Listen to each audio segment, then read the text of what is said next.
Hello students, today we are going to discuss the first chapter of law of biology, that is living world.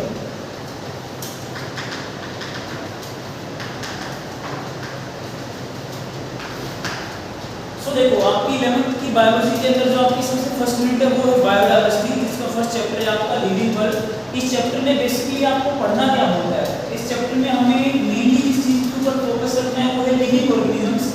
Living means indirectly life, कि life को जिस चीज से हम define करते हैं, जो हमारे लिविंग ऑर्गेनिज्म है इस कंप्लीट वर्ल्ड के ऊपर, इस कंप्लीट अर्थ के ऊपर, उनके बारे में हमें पढ़ना है कि कितनी वास्ट वैरायटी हमारे पास अवेलेबल है, कैसे कैसे हम उनको स्टडी कर सकते हैं, दैट मींस बायोडाइवर्सिटी के बारे में। सो जो सबसे पहला क्वेश्चन है, सबसे पहली चीज हमारे माइंड में आती है, that is life. What is life? So life is simply a unique and complex organization of molecules which express with the help of some chemical reactions to perform specific functions like reproduction, metabolism and cellular organization. So, what is life? Life is a unique and complex organization of organic molecules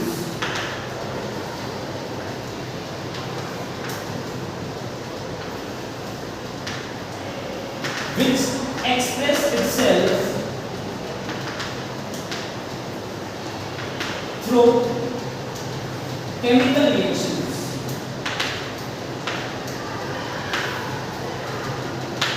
Through chemical reactions to regulate, or we can say to perform different body functions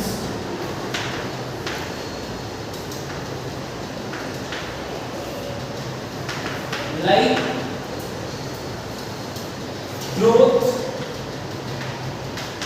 reproduction, metabolism, etc. So life simply क्या है, आपके organic molecules का ही combination है जो chemical reactions की help से अपने आप को एक्सप्रेस करते हैं, ताकि बॉडी के जो डिफरेंट फंक्शंस हैं, जो फीचर्स हैं, उनको एक्सप्रेस कर पाएं, उनको परफॉर्म कर पाएं, उसे ही हम कहते हैं लाइफ। अब जो सबसे पहली चीज आपको यहाँ पे देखनी है, वो देखनी है कि लिविंग ऑर्गेनिज्म हम किसे कंसीडर करेंगे। लाइफ सिंपली रिप्रेजेंट करती है आपकी लिविंग ऑर्गेनिजम्स को, इस अर्थ के ऊपर जो भी लाइफ प्रेजेंट है लिविंग ऑर्गेनिज्म है। अब लिविंग को नॉन लिविंग से डिफरेंशिएट करने के लिए हमारे पास कुछ पॉइंट्स आते हैं जिन्हें हम कहते हैं कि कैरेक्टरिस्टिक फीचर्स हैं या वो लिविंग के फीचर्स हैं। अब एनसीईआरटी के अकॉर्डिंग आपको यहाँ पे दो चीजें देखनी है, एक फीचर और एक सबसे मेन डिफाइनिंग फीचर, कि जो भी आपके लिविंग ऑर्गेनिज्म है उनके डिफाइनिंग फीचर क्या हो। सो मैं सबसे पहले लिखता हूँ कि अगर हमें लिविंग ऑर्गेनिजम्स के फीचर लिखने हो तो हम क्या क्या फीचर्स देखेंगे। लिविंग ऑर्गेनिजम्स का सबसे फर्स्ट फीचर होता है that is growth. Second feature की अगर हम बात करें that is reproduction. Third feature जो हम देखेंगे that will be the metabolism. Fourth feature is cellular organization and the last one will be your consciousness.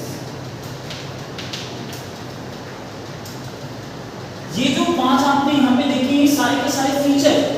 अब इनमें से डिफाइनिंग फीचर क्या होगा, उसके लिए कुछ क्राइटेरिया है। किसी भी फीचर को as a defining feature qualify करने के लिए कुछ पर्टिकुलर कंडीशंस होती है जिनको फुलफिल करना होता है, वो क्या है। तो देखो डिफाइनिंग फीचर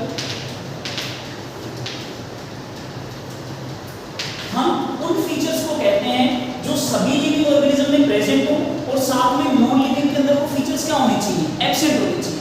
देखो नॉर्मल फीचर है जो किसी भी लिविंग के अंदर प्रेजेंट है, बट मे बी उनके अंदर एक्सेप्शन प्रेजेंट हो सकती है। डिफाइनिंग फीचर का मतलब है कि वो लिविंग ऑर्गेनिजम्स को 100% के डिफाइन करे, कि हमें कोई भी उसकी एक्सेप्शन ना मिल पाए एक तरीके से, या हम ये कहें कि अगर हम उस फीचर के बारे में बात कर रहे हैं तो हम ये श्योरिटी के साथ कह सकते हैं कि अगर किसी ऑर्गेनिज्म में ये फीचर प्रेजेंट है दैट मींस वो आपका 101% लिविंग ऑर्गेनिज्म। सो किसी भी फीचर को as a defining feature qualify करने के लिए जो दो क्राइटेरिया फॉलो करने पड़ेंगे वो क्या होंगे। Number 1, it must be present in all living organisms सभी लिविंग ऑर्गेनिज्म में प्रेजेंट होना चाहिए। सेकंड क्राइटेरिया क्या है, लिविंग में प्रेजेंट होने के साथ साथ नॉन लिविंग में वो फीचर क्या होना चाहिए, एब्सेंट होना चाहिए। It should be absent in non living. So अगर कोई भी ऐसा फीचर है, अगर growth, reproduction, metabolism, cellular organisation या कॉन्शियसनेस में से कोई भी ऐसा फीचर जो सभी लिविंग में प्रेजेंट होगा और साथ में नॉन लिविंग में एब्सेंट होगा, तो उसको हम कंसीडर करेंगे कि वो हमारे लिविंग ऑर्गेनिजम्स का एक डिफाइनिंग फीचर है। सो वन बाय वन हम देखते हैं कि इन पांचों फीचर्स में से कौन-कौन से ऐसे फीचर है हमारे जिनको हम as a defining feature consider कर सकते हैं। सो तो सबसे पहला फीचर हम लेके चल रहे हैं, that is growth. So what is growth? सबसे पहला क्वेश्चन जो आपके माइंड में आएगा ग्रोथ के लिए कि ग्रोथ होती क्या है, किस चीज को आप कहोगे कि ग्रोथ है? क्या ग्रोथ इरिवर्सिबल होती है या ग्रोथ रिवर्सिबल होती है? सो सीधा सा आंसर आता है कि ग्रोथ क्या होती है, इरिवर्सिबल। क्योंकि अगर हम कहेंगे कि ग्रोथ रिवर्सिबल होती है तो ग्रोथ एक बार इंक्रीज हुई वापस से क्या हो सकती है, डिक्रीज भी हो सकती है, तो उसको हम ग्रोथ कंसीडर नहीं करेंगे। सो growth is simply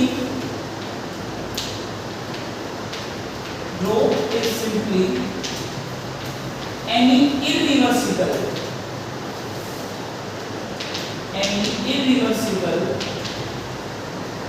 increase in mass and number।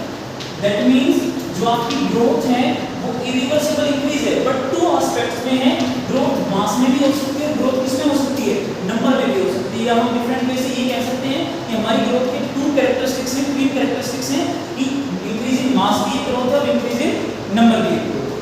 सो अगर हम देखें ग्रोथ को तो हमें देखने पे यही लगता है कि आप बच्चों से जब भी हम पूछेंगे कि बच्चे ये क्या आंसर देते हैं, सर जितने भी लिविंग ऑर्गेनिज्म में सभी ग्रोथ शो करते हैं, बट ऐसा नहीं है। देखो आपकी नॉन लिविंग चीजें जो है वो भी ग्रोथ शो कर सकती है।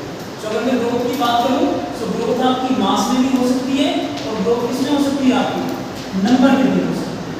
अब अगर मैं मास की बात करूं तो मास दो तरीके से इंक्रीज हो सकता है किसी भी ऑर्गेनिज्म का या लिविंग बॉडी का मास उसकी बॉडी के अंदर साइड से इंक्रीज हो रहा है, that means intrinsic increase in mass या इंट्रिंसिक ग्रोथ। या फिर क्या हो सकता है, बाहर से किसी एक्सटर्नल सरफेस से जो है वो बॉडी का मास इंक्रीज हो रहा है। So that means growth can be of two type, intrinsic that means internal और second one is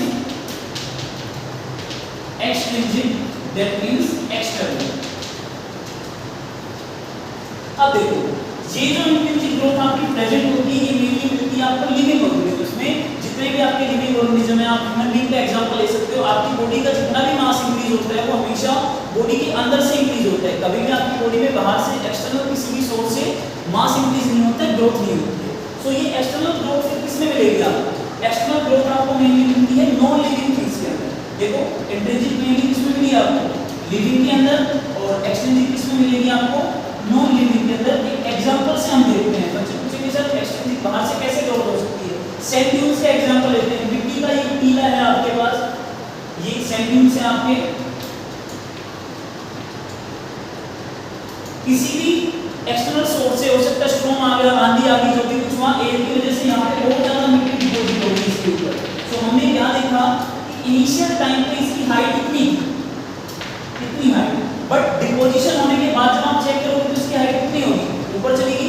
that means ये इतना जो एरिया है, ये इतना जो मास है, ये क्या हुआ है, इंक्रीज हुआ है, अंदर से तो इंक्रीज नहीं हुआ, एक्सटर्नल सोर्स से इंक्रीज हुआ है। दैट मींस नॉन लिविंग जो आपके ऑब्जेक्ट्स होते हैं उनके अंदर एक्सट्रिंसिक ग्रोथ पॉसिबल है। हम ये भी नहीं कहेंगे कि हर किसी के अंदर हो सकती है, but extrinsic growth non living object के अंदर पॉसिबल हो सकती है। सो हमने क्या देखा था कि डिफाइनिंग फीचर तो हम उसे कहेंगे जो लिविंग में प्रेजेंट होने के साथ साथ नॉन लिविंग में क्या होगा, एब्सेंट होगा। बट यहाँ पे क्या मिल गया हमें कि नॉन लिविंग में भी हमारी ग्रोथ क्या होती है, प्रेजेंट होती है। सो हम ग्रोथ को as a defining feature consider नहीं करते। Growth is not a defining feature of living. Why? अगर पेपर में आपसे क्वेश्चन में ये दिया जाए कि इज इंट्रिंसिक ग्रोथ और internal growth is a defining feature, yes, internal growth जो आपको लिविंग में मिल रही है ये नॉन लिविंग के अंदर क्या होती है, एब्सेंट होती है। So growth is not a defining feature of living, while your intrinsic growth is a defining feature of living organism. So जो कंक्लूजन हमारे पास आता है,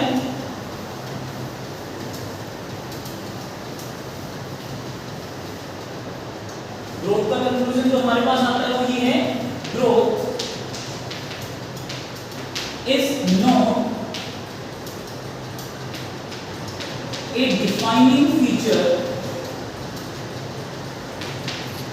of livings while intrinsic growth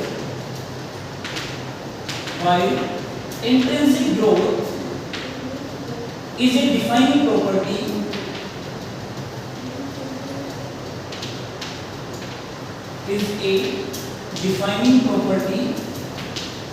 of living।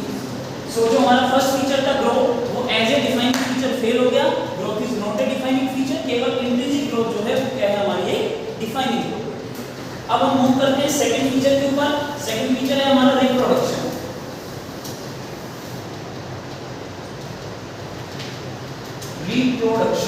Reproduction means the ability of organisms to produce young ones of their own kind which are fertile in nature। देखो हम एक छोटी सी definition पढ़ते हैं अलग-अलग बुक्स के अंदर कि reproduction is the ability of organism to give birth to young ones, कि अपने जैसे ऑर्गेनिजम्स को ही जन्म देना, उनको प्रोड्यूस करना ही रिप्रोडक्शन है। बट इसके साथ में एक इंपॉर्टेंट चीज हम ऐड करना भूल जाते हैं कई बार। रिप्रोडक्शन से आप उनको प्रोड्यूस तो कर रहे हो, बट कई बार जो ऑर्गेनिज्म प्रोड्यूस होते हैं वो फर्टाइल नहीं होते। जैसे कि म्यूल और हिने का एग्जांपल हम इसमें देखेंगे। वो प्रोड्यूस तो हो जाते हैं डंकी और हॉर्स की मेटिंग से, बट वो इनफर्टाइल होते हैं, हम कह सकते हैं स्टेराइल हो सकते हैं। So I think most appropriate definition reproduction की इस तरीके से होगी, the ability of an organism to produce young ones of their own kind which are fertile in nature. So reproduction की अगर हम बात करें, अब अगर रिप्रोडक्शन को एज ए डिफाइनिंग प्रॉपर्टी या as a defining feature pass होना है तो it should be present in all living organism. क्या सभी लिविंग ऑर्गेनिज्म में रिप्रोडक्शन होता है? No, there are few exceptions. Exceptions पे आते हैं डायरेक्ट हम। एक्सेप्शंस क्या है हमारे पास? नंबर 1 वर्कर हनी बीज, और we can say worker bees. Second one is your infertile couples, and third one is your nude, और वी कैन से फीमेल। ये जो तीन ऑर्गेनिजम्स की कैटेगरी आपके सामने यहाँ लिखी हुई है, ये सारे के सारे आपके कैसे होते हैं? इनफर्टाइल हो सकते हैं, या हम कह सकते हैं रिप्रोडक्शन के लिए पॉसिबल या कन्वीनियंट नहीं है, ये रिप्रोडक्शन परफॉर्म नहीं कर सकते। वर्कर बी के बारे में आप सभी को पता है, हनी बी की अंदर जो 3 कास्ट होती है, क्वीन होती है, ड्रोन होती है, और जो थर्ड कैटेगरी आपकी होती है दैट इज वर्कर, वो रिप्रोडक्शन नहीं कर सकते। इनफर्टाइल कपल्स होते हैं बहुत सारे ह्यूमन बीइंग्स से जो रिप्रोडक्शन परफॉर्म नहीं कर सकते। म्यूल और हिने, इनमें कुछ बच्चों को कंफ्यूजन होता है कि what is mule and what is हिने।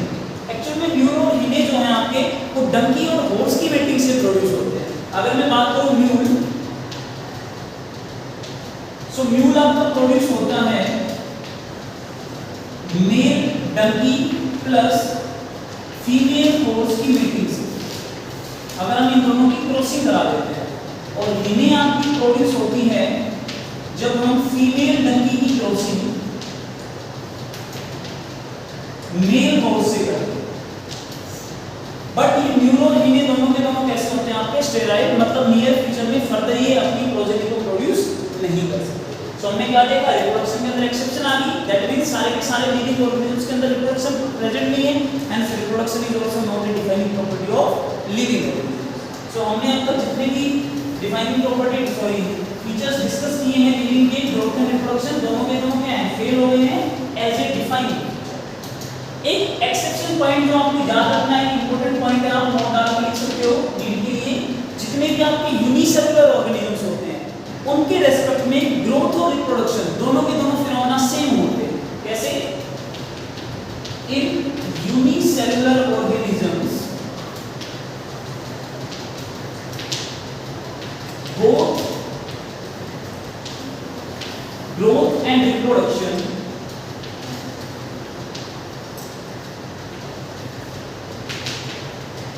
are synonymous process, the synonymous phenomena, और we can say they both are same। कैसे सेम होते हैं? देखो किसी भी यूनिसेलुलर ऑर्गेनिज्म का मैं एक एग्जांपल लेता हूँ। ये कोई भी आपका एक यूनिसेलुलर ऑर्गेनिज्म है, मैंने कहा यूनिसेलुलर ऑर्गेनिज्म ने क्या किया? रिप्रोडक्शन किया। बाइंडिंग फ्यूजन अगर ये करता है, रिप्रोड्यूस होकर कितने में डिवाइड होगा? 2 ऑर्गेनिज्म में डिवाइड होगा। हमने क्या कहा? 1 से 2 इंडिविजुअल बन गए, दैट मींस रिप्रोडक्शन हो गया बाइंडिंग फ्यूजन से। बट अगर मैं बात करूं ग्रोथ की, तो ग्रोथ में अभी हमने पीछे देखा था कि ग्रोथ जो होती है वो मास में भी हो सकती है और किसमें हो सकती है? नंबर में भी हो सकती है। हमने देखा इससे पहले ऑर्गेनिज्म सिंगल था, अभी ऑर्गेनिज्म का नंबर कितना हो गया? डबल हो गया। सो दैट मींस ऑर्गेनिज्म ने किया तो था रिप्रोडक्शन, बट साथ में उसकी बॉडी की क्या हुई, ग्रोथ भी हुई। सो यूनिसेलुलर ऑर्गेनिज्म के केस में ग्रोथ एंड रिप्रोडक्शन दोनों के दोनों फिनोमेना क्या होते हैं आपके सेम होते हैं, सिमिलर होते हैं, सिनोनिमसली हम उनको क्या करते हैं, यूज करते हैं। बट मल्टीसेलुलर के केस में दोनों फिनोमेना क्या मिलेंगे आपको, डिफरेंट। ये काफी बार आपसे नीट में पूछा जाता है। नेक्स्ट थर्ड फीचर पे तो मूव करते हैं, that is metabolism. The third feature is metabolism. What is metabolism? आपके एक लिविंग ऑर्गेनिज्म की बॉडी के अंदर जितनी भी केमिकल रिएक्शंस होती हैं उन सभी को कलेक्टिवली या उन सभी का सम जो होता है उसे हम क्या कहते हैं, metabolism. All the reactions, all the chemical reactions occurring inside the body of living organism are collectively called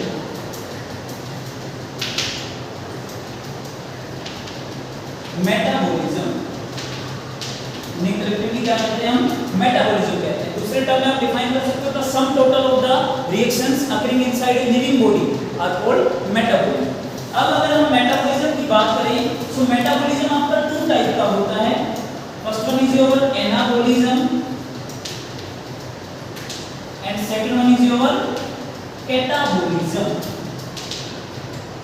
anabolism metabolism का वो टाइप है जिसमें दो आपके प्रोडक्ट मिलके एक सिंगल दो आपके रिएक्टेंट मिलके एक सिंगल प्रोडक्ट की फॉर्मेशन कर सकते हैं, या फिर हम कह सकते हैं जिसके अंदर फॉर्मिंग रिएक्शंस होती हैं। जैसे कि आप एग्जांपल ले सकते हो फोटोसिंथेसिस का।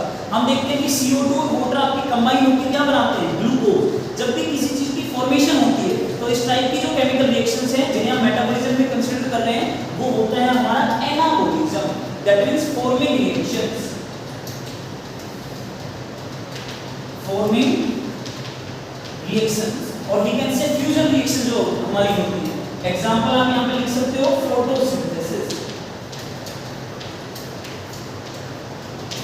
अगर हम बात करें कैटाबॉलिज्म की तो कैटाबॉलिज्म के अंदर हमारी वो रिएक्शंस आती है जिनके अंदर ब्रेकडाउन होता है, लाइक एज रेस्पिरेशन। रेस्पिरेशन में जो भी हमारा रेस्पिरेटरी सबस्ट्रेट होता है उसका हम ब्रेकडाउन करते हैं, उससे क्या रिलीज कराते हैं, एनर्जी रिलीज कराते हैं। So catabolism involve breakdown process or we can say breakdown reactions। example is your respiration। अब क्वेश्चन ये आता है कि जितने भी लिविंग ऑर्गेनिज्म होते हैं, क्योंकि हमें तो स्टडी ही करना है कि मेटाबॉलिज्म एक डिफाइनिंग प्रॉपर्टी है या नहीं है। सो जितने भी लिविंग ऑर्गेनिज्म होते हैं क्या उन सभी के अंदर मेटाबॉलिज्म होता है? यस, जितने भी आपके लिविंग ऑर्गेनिजम्स होते हैं सभी के अंदर किसी ना किसी टाइप की केमिकल रिएक्शन परफॉर्म होती है। सो मेटाबॉलिज्म एक डिफाइनिंग प्रॉपर्टी है लिविंग ऑर्गेनिजम्स की, बट इसके अंदर एक छोटी सी एक्सेप्शन आती है। वो क्या आती है? लिविंग रिएक्शंस के अंदर देखो, केमिकल रिएक्शन जो हमारी होती है वो तो हम लेबोरेटरी के अंदर भी परफॉर्म करा सकते हैं, that is in vitro reactions. जो भी हम हमारी लेबोरेटरी के अंदर केमिकल रिएक्शन कराते हैं, फॉर एग्जांपल मैं अमीनो एसिड्स को कंबाइन कर देता हूं, उससे क्या बना दिया मैंने, प्रोटीन बना दिया लेबोरेटरी के अंदर। सो रिएक्शन होगी आप, तो क्या मैं इसको लिविंग बीइंग कंसीडर कर सकता हूं? नो, ये जस्ट आपकी लिविंग रिएक्शन कंसीडर होगी। It is just a living reaction, not a living being और नॉट ए लिविंग थिंग। सो ये भी आपके एनसीईआरटी का एक इंपॉर्टेंट पॉइंट है जो काफी बार एग्जाम में पूछा जाता है कि the in vitro reactions occurring inside the laboratory are solely the living reactions but not the living things। Hence जो आपका मेटाबॉलिज्म जो है आपका थर्ड जो फीचर है वो एक डिफाइनिंग प्रॉपर्टी है लिविंग ऑर्गेनिजम्स, क्योंकि सभी लिविंग ऑर्गेनिजम्स के अंदर क्या मिलता है आपको? मेटाबॉलिज्म। नेक्स्ट फोर्थ के ऊपर मूव करते हैं, that is your cellular organisation.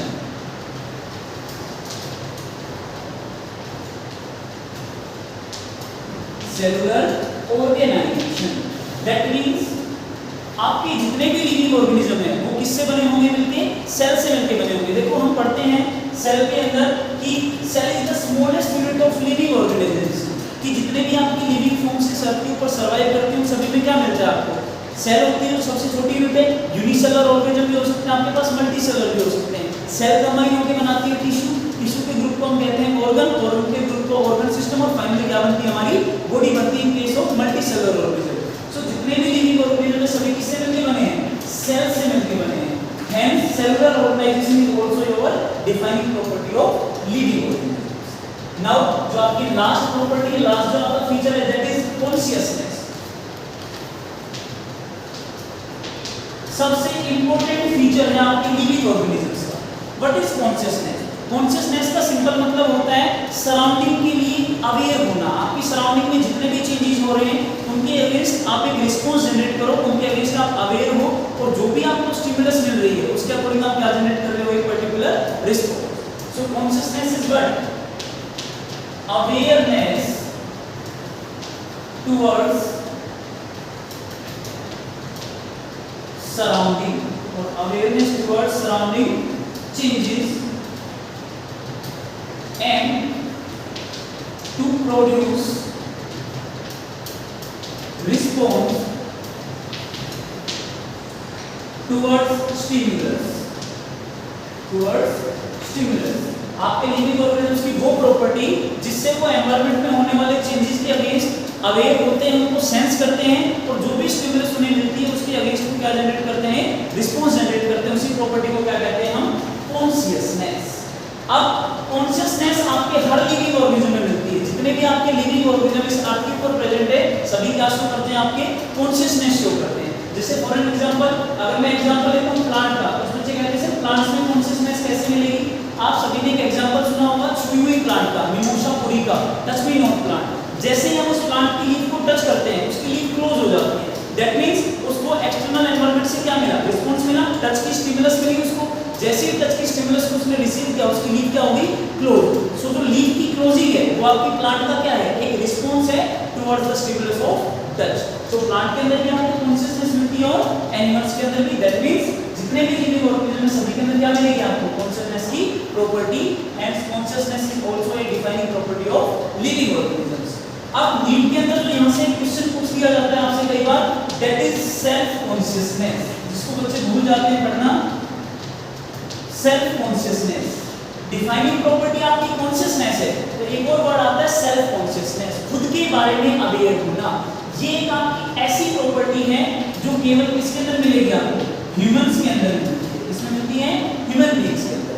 सो अगर आपसे पेपर में पूछा गया है consciousness, so consciousness is a defining property, but self consciousness is not a defining property of all living organisms. It is a defining property only of humans. Self consciousness का मतलब होता है खुद के बारे में अवेयर होना। जैसे फॉर एन एग्जांपल आपने देखा होगा आपके एनिमल्स हैं, कभी भी देखा है कैटल्स या डॉग्स या और कोई अपने आप को मिरर में देख के कहते हैं कि हम ऐसे दिख रहे हैं, ऐसे दिख रहे हैं। दैट मींस वो खुद के बारे में अवेयर ही नहीं होते। बट आप एक ह्यूमन बीइंग को देखोगे तो आप डेली सुबह स्कूल में आते हो, रेडी होके तो मिरर के सामने खड़े होके आप खुद को देखते हो एक बार। दैट मींस आप खुद के बारे में क्या हो? अवेयर हो। So that is self consciousness. So NEET point of view से काफी इंपॉर्टेंट है ये कि सेल्फ कॉन्शियसनेस प्रॉपर्टी केवल ह्यूमन बीइंग्स में मिलती है और कॉन्शियसनेस किसमें मिलेगी आपको? सभी लिविंग ऑर्गेनिज्म में। सो हमने जो 5 फीचर्स लिविंग के सबसे स्टार्टिंग में देखे थे, ग्रोथ, रिप्रोडक्शन, मेटाबॉलिज्म, कॉन्शियसनेस और आपकी सेलुलर ऑर्गेनाइजेशन, उसमें से हमने देखा कि ग्रोथ जो है वो डिफाइनिंग प्रॉपर्टी नहीं है। इंट्रिंसिक जो आपकी ग्रोथ है वो क्या है? Defining property. रिप्रोडक्शन की अगर बात करें तो रिप्रोडक्शन क्या है? डिफाइनिंग प्रॉपर्टी नहीं है। मेटाबॉलिज्म की अगर बात करें तो मेटाबॉलिज्म क्या है आपकी? Defining property. बट अगर हम बात करें इन विट्रो मेटाबॉलिक रिएक्शंस तो वो हमारी डिफाइनिंग प्रॉपर्टी नहीं है, लिविंग भी नहीं है, वो जस्ट लिविंग रिएक्शंस है। सेलुलर ऑर्गेनाइजेशन की अगर हम बात करते हैं तो क्या है वो हमारी डिफाइनिंग प्रॉपर्टी। कॉन्शियसनेस की अगर बात करते हो तो वो भी क्या है आपकी? Defining property. बट अगर हम बात करें इसी के अंदर सेल्फ कॉन्शियसनेस की तो वो केवल आपके ह्यूमन बीइंग्स की क्या है? Defining property. तो ये जितनी भी चीजें हमने डिस्कस की हैं ये सब आपको बताती हैं कि किस बेसिस पे आप लिविंग ऑर्गेनिज्म को डिफाइन करोगे और उनको डिफरेंशिएट करोगे फ्रॉम नॉन लिविंग। नेक्स्ट जो चैप्टर में मूव करने के बाद इसके बाद हमारा टॉपिक आता है दैट इज द बायोडायवर्सिटी। हमने लिविंग के कैरेक्टर्स को अभी देखे हैं कि सारे लिविंग ऑर्गेनिजम्स होते हैं, बेसिस को हमने डिफाइन किया। तो हम देखेंगे मिलियंस ऑफ लिविंग ऑर्गेनिजम्स आपको मिलेंगे, उनकी स्पीशीज मिलेंगी जो इस अर्थ के ऊपर सर्वाइव करती हैं। सो बायोडायवर्सिटी क्या होती है? Bio means life, means living organisms, और डायवर्सिटी मींस वैरायटी। कि इस अर्थ के ऊपर जो डाइवर्स टाइप के आपकी लिविंग ऑर्गेनिजम्स प्रेजेंट होते हैं, लिविंग स्पीशीज प्रेजेंट है, डाइवर्स टाइप की लाइफ जो आपकी एग्जिस्ट करती है, उसी को कलेक्टिव मिलाकर क्या कहते हैं हम, बायोडाइवर्सिटी। जिसके अंदर अगर हम देखें तो आज तक हम 1.7 to 1.8 मिलियन स्पीशीज जो है उनको डिस्कवर कर चुके हैं। आज तक की जो हमारी डिस्कवरी वो क्या है, 1.7 to 1.8 मिलियन। इनमें से अगर हम बात करें तो 1.2 मिलियन अप्रोक्स है आपकी एनिमल स्पीशीज और 0.5 है आपकी प्लांट स्पीशीज। अब देखो हमने इतनी ज्यादा स्पीशीज डिस्कवर किए और हम ये कहते हैं कि बायोडाइवर्सिटी जो हमारी बायोलॉजी है उसके अंदर, बायोडाइवर्सिटी यूनिट के अंदर हमें सभी लिविंग ऑर्गेनिजम्स को स्टडी करना है। कैसे स्टडी करोगे, इतना इजी तो नहीं है। अगर आप इन सभी स्पीशीज को चेक ही करने लग जाओ तो आई थिंक आपकी पूरी लाइफ नहीं है कि आप रिव्यू को देखेंगे तो आप अपनी प्रैक्टिस ही नोट नहीं कर सकते। तो इसके लिए हमने क्या किया, हमने किया क्लासिफिकेशन। हम एक नई टर्म लेके आते हैं जो क्या होती है, क्लासिफिकेशन, कि ये जो हमारे डाइवर्स और बहुत डिफरेंट टाइप की स्पीशीज के साथ के ऊपर एग्जिस्ट करती हैं, इनकी कंपैरेटिव स्टडी करने के लिए हम इनको ग्रुप्स में अरेंज करते हैं और उनकी ग्रुपिंग को ही क्या कहते हैं हम, classification. Classification simply the grouping of organism on the basis of similarities and dissimilarities. Okay, इससे नेक्स्ट जो पार्ट होगा वो हम नेक्स्ट क्लास में डिस्कस